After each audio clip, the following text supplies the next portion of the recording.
안녕하세요. 매일 새로운 사연을 전하는 읽어주는 사연 라디오입니다. 구독과 좋아요, 많은 공유 부탁드립니다. 오늘의 사연 시작하겠습니다. 안녕하세요. 27살 여자입니다. 저에게는 1년 사귄 2살 연상의 남자친구가 있었고, 올해 가을에 결혼을 앞두고 있었습니다. 하지만 무개념 신우 때문에 아무래도 결혼이 아니라 파혼하게 되었네요. 저희 부모님은 서울 중심 상권에서 제법 큰 규모의 중식당을 하고 계십니다. 조부모님께서 하시던 식당을 물려받아 2대째 운영을 하고 있어요. 덕분에 매스컴도 몇 번 탔기에 장사가 잘 되는 편입니다.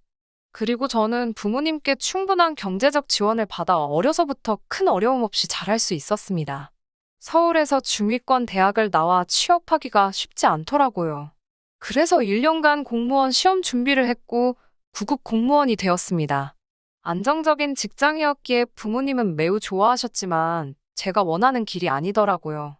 곰곰이 생각해보니 저 역시 부모님처럼 제 가게를 가지고 싶었습니다. 부모님께 이 생각을 말씀드리니 무조건 안 된다고 하셨어요. 안정적인 직장을 다니다가 좋은 남자를 만나서 결혼했으면 좋겠다고 하셨습니다. 하지만 저는 정말 제 가게를 차리고 싶었어요. 계속 제가 고집을 피우니 그러면 일단 자본금부터 만들라고 하시더군요. 공무원 월급으로 가게 자본금을 만드는 게 쉬운 일은 아니었지만 아껴 쓰고 또 아껴 쓰니 안 될 것 같던 그 돈이 결국 모이게 되었어요. 한 2년 정도 지났을 무렵 부모님이 제 진심을 알아주셨고 투자 형태로 제가 가게를 열 수 있도록 도와주셨어요. 당시 동네에 제가 자주 가던 화장품 가게가 있었는데 마침 가게 주인이 해외로 이민을 간다고 했고 덕분에 제가 그 가게를 시세보다 저렴하게 인수할 수 있었어요. 그리고 그러는 와중 저에게도 남자친구가 생겼습니다. 남자친구에게는 8살 많은 누나가 있었어요. 남자친구는 자상하고 좋은 사람이었어요. 경제적으로 넉넉한 집안에서 자란 사람은 아니었지만 데이트하는 동안 돈 문제로 저와 어떤 트러블도 없이 깔끔했어요. 결혼을 하게 되면 반반 결혼을 하기로 했고요.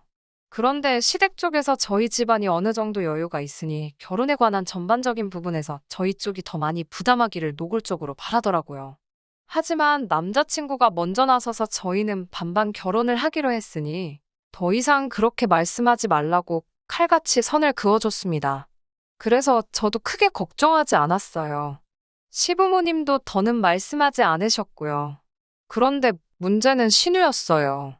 상견례를 하고 며칠 지나서 하루는 신우에게 연락이 왔어요.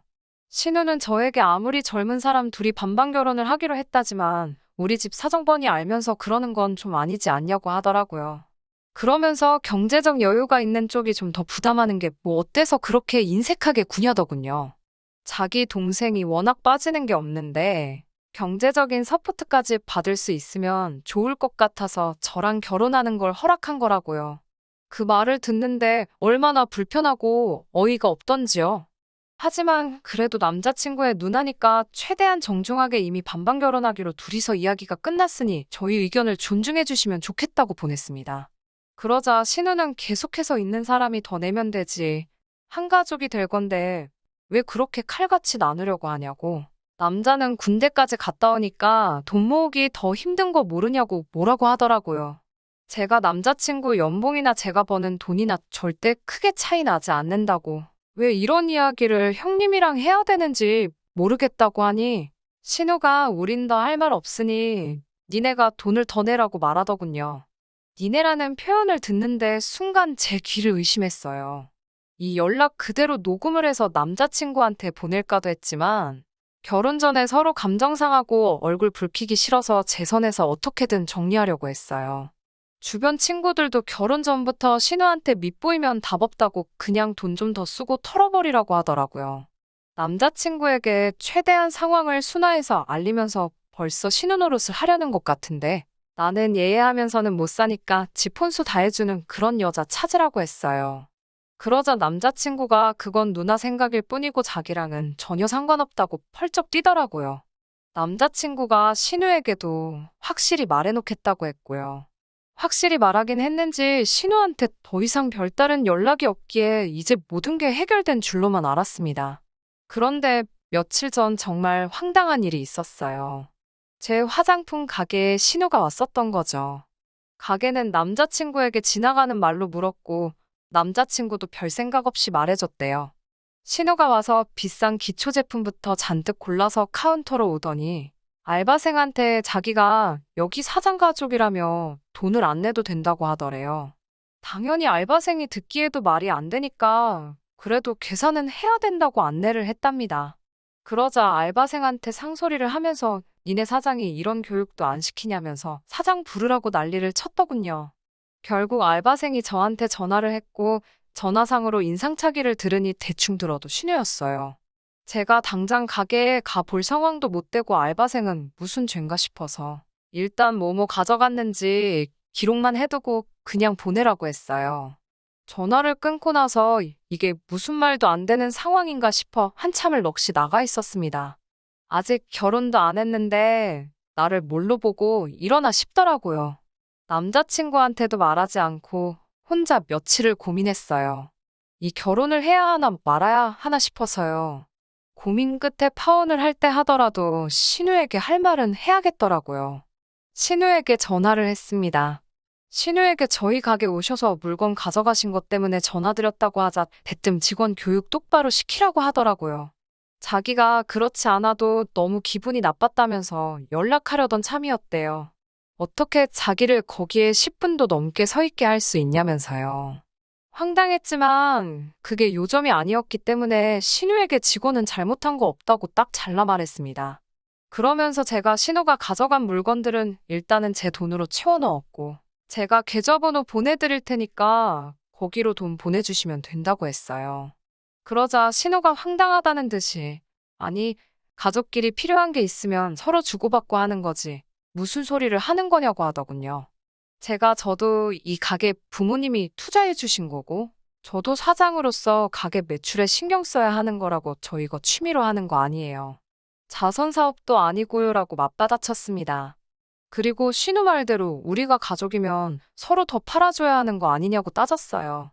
그러자 신우가 진짜 그깟 화장품 몇 개로 째째하게 군다면서 그렇게 돈돈돈 하면서 살지 말라고 했습니다.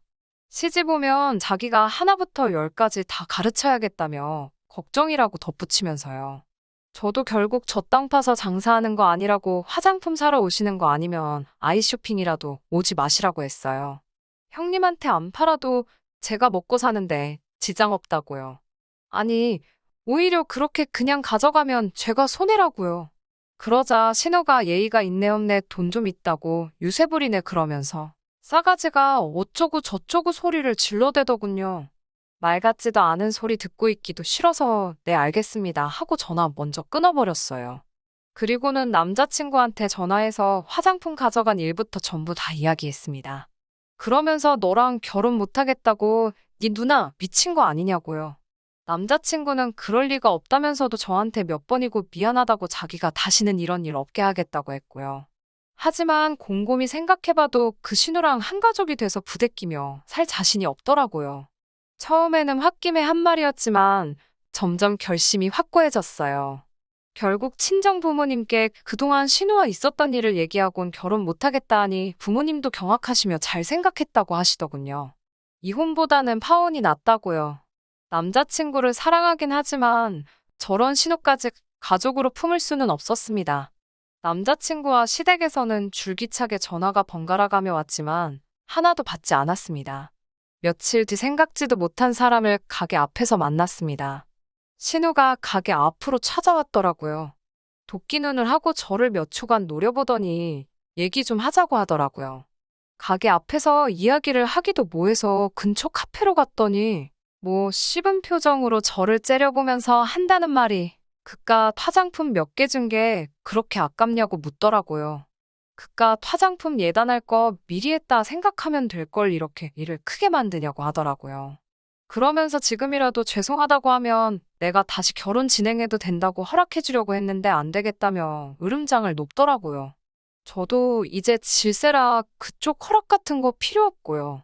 마음 같아서는 절도죄로 신고해버리고 싶은데 그나마 남자친구 생각해서 봐주는 줄 알라고 했습니다. 손버릇 거지 같은 당신하고 가족할 생각 전혀 없으니까 다시는 제 가게에 찾아오지 말라고. 다음에는 영업방해로 신고할 거라고요. 신우는 계속 시근덕거렸지만 별 수 없으니 자리를 뜨더라고요. 그날 저녁 가게 문 닫고 집에 오니 현관 앞에 남자친구가 기다리고 있었어요. 저는 이제 이러지 말라고 했고 그렇게 몇 번의 실랑이 끝에 남자친구랑도 잘 정리했습니다. 시댁 부모님도 저희 부모님을 찾아왔었지만 부모님이 좋게 거절하시고 보내셨다고 하시더라고요. 사실 남자친구가 신우와 영까지 끊겠다고 나섰지만 사실 가족끼리 영 끊는 게 보통 쉬운 일인가요? 사소한 건덕지만 있으면 제가 어이없게도 용서해야 할 것을 알고 있었기 때문에 저도 확고하게 여기서 끝내자고 말을 했습니다. 사람 고쳐쓸 수 없는 거라고요. 남자친구는 할 말이 많아 보였지만 제 단호한 모습에 결국 포기하고 돌아갔어요. 그래도 사랑했던 시간이 있어서 가슴이 아프지 않은 건 아니지만 제 발로 불구덩이에 들어갈 수는 없었으니까 제 선택을 후회하지는 않습니다. 언젠가 다시 좋은 인연을 만날 수 있을 거라고 생각해요. 저도 남자친구도 말입니다. 신우도 이번 일을 계기로 남자친구가 다음에 만날 여자한테는 자기가 신우가 되었다고 무슨 그게 벼슬인 것 마냥 갑질 같은 거 하지 않았으면 좋겠네요. 그러면 이만 이렇게 사연을 마무리하도록 하겠습니다. 긴 이야기 들어주셔서 감사합니다. 오늘의 사연은 여기까지입니다. 구독과 좋아요, 알람 설정해주시면 앞으로 더 좋은 사연으로 찾아오겠습니다.